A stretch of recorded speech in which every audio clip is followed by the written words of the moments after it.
Hi guys, thanks for joining me for my introductory series to Ayurveda. I hope you've enjoyed the first couple of sessions, and if you've missed those, perhaps go back and check them out because we're just going to be building on the information that I've already shared in those previous videos. So to start with today, we're going to explore the doshas. Now when someone first learns about Ayurveda, they generally learn about three doshas, the Vata, Pitta and Kapha, and they're very eager to find out what dosha they are. So what I will just sort of say here to start with is everyone has all three doshas in their constitution. We need all three doshas in order to be happy and healthy and function effectively. But what tends to happen is you might have one or two doshas that are more prominent, and you just need to manage those doshas in order to remain healthy and happy. And then some people, which is quite rare, but they have a really nice even split of all three doshas, and they are a little bit easier to keep balanced, but it is more rare to have an even split of the three doshas. So generally people will have one or two doshas that are prominent in their constitution, and generally that's what everyone wants to know when they start learning about Ayurveda, because obviously when you know your dosha, you start to understand what qualities are prominent within your constitution, and when you know what qualities are prominent, then it's just a matter of applying those opposite qualities just to keep yourself nice and balanced.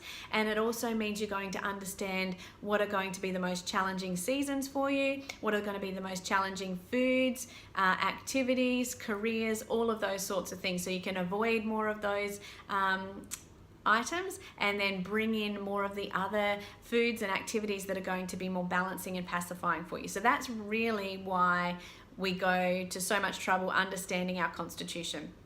So to start with, we're going to talk about the Vata dosha and how we get how Vata dosha is created. So if we go back to the 5 elements, we had space, air, fire, water and earth. So we're going to combine the first 2 elements, which is space and air, and they're going to combine to create the Vata dosha. So that means all the qualities from space and all the qualities from air are basically the qualities that make up the Vata dosha. And each dosha has about 6 or 7 qualities that are really prominent for that dosha. So if we think of space, we think of the universe as a whole, and we take away the sun, it's very dark, it's cold, it's dry, it's very subtle. We've got this mobile quality, so there's an element of movement where the particles of gases are moving around, and we've also got this light or subtle aspect, so it's not heavy and dense because we've just got these very subtle air particles. So they are all the qualities of Vata. It's light, it's dry, it's cold, it's mobile, and it's variable because there's nothing containing those particles. Vata can be very variable, unpredictable. It basically, you just go where the wind takes you basically. So that is the Vata dosha. The next dosha we're going to look at is the Pitta dosha. Now the Pitta dosha is the only dosha that has the heat or the fire element in it, and it's a combination of the fire element and the water. So when we're looking at Pitta dosha, we're going to be looking at the qualities contained within those 2 elements. So this is where we're going to obviously have the heat from the fire. We're also got this quality of being cutting or sharp or penetrating, and that has that transformative property that we mentioned in the last video as well. So if you put a log on the fire, it's going to convert the solid timber into, you know, the finer particles of the coal and the ash. So it has that transformation effect, and that's really prominent in our digestion for metabolism, changing the food we eat into the nutrients that we can absorb. So we've got the heat, the penetrating action. We've also got a little bit of the water coming in, which gives it that little bit of lubrication, that little bit of moisture associated with the Pitta, or that slight oiliness. It is very light as well, so it's not dense. The fire element is quite light. It also has a little bit of a mobile activity as well. You think water flows, and also fire can be moved with the wind as well. So it has that little bit of mobile quality, but it does usually require the other elements to provide that movement. So we need the air element to give that movement. That's an important when we get further down the track with Ayurveda. So there is that mobile quality, that little bit of unctuous or oiliness quality, and obviously the heat as well. And they're probably the main, but yeah, it's still quite subtle. It's not a heavy, dense element.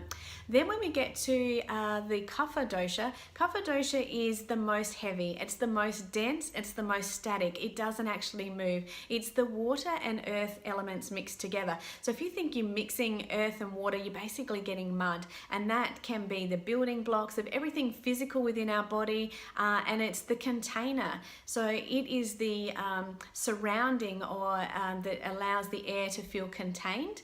So we obviously need these structural building blocks to give our body structure, and also water gives that lubricating effect as well. So we really need these lubricating aspects within our body. So for our joints to be lubricated and feel mobile, for mucous membranes in our lungs and all through our digestive tract and in our mouth as well, really important. So Kapha really represents, it is quite cool to touch, but it's more heavy and dense and static, so non-mobile. It's got that cooling quality, a little bit sticky, and that dampness as well, with those elements coming together. So now what you can start to see is, we've got three doshas, which really helps to just simplify and streamline the 5 elements. But what you're actually starting to see is that there's 5 or sort of 6 to 7 qualities that are associated with each of the doshas as well, and that's what we're going to be able to explore further when we're wanting to choose the opposite quality and get more balance within our life. So usually at this point in the video, you've heard a little bit more about the doshas and you're starting to think, oh my gosh, which dosha am I? What do I need to balance? What are the prominent qualities that I've got going on within my body? So I've partnered with Banyan Botanicals, and they do a fantastic dosha quiz. So I'm going to pop a link to that quiz with this video.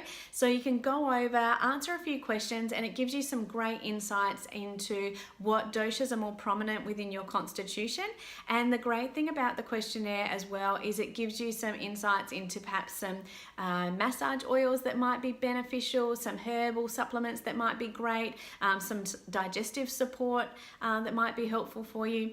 And that will come through to your email after you've completed the quiz as well. So if you're interested in getting any of those supplies, I'll also put a link to my online shop so that you can purchase some of those oils and really start embracing some of the aspects of the Ayurvedic daily routine. They also do some great tongue scrapers and other accessories as well. So this would be a great time before catching the next video where I go into the doshas in more detail. If you can go over and do your Banyan quiz and just get a little bit more familiar with each of the doshas and identify where you sit, that will make the upcoming videos a lot more relevant for you as well. So head over, enjoy that, and then join me for the next videos where I'll discuss each of the doshas in more detail. See you then. Bye.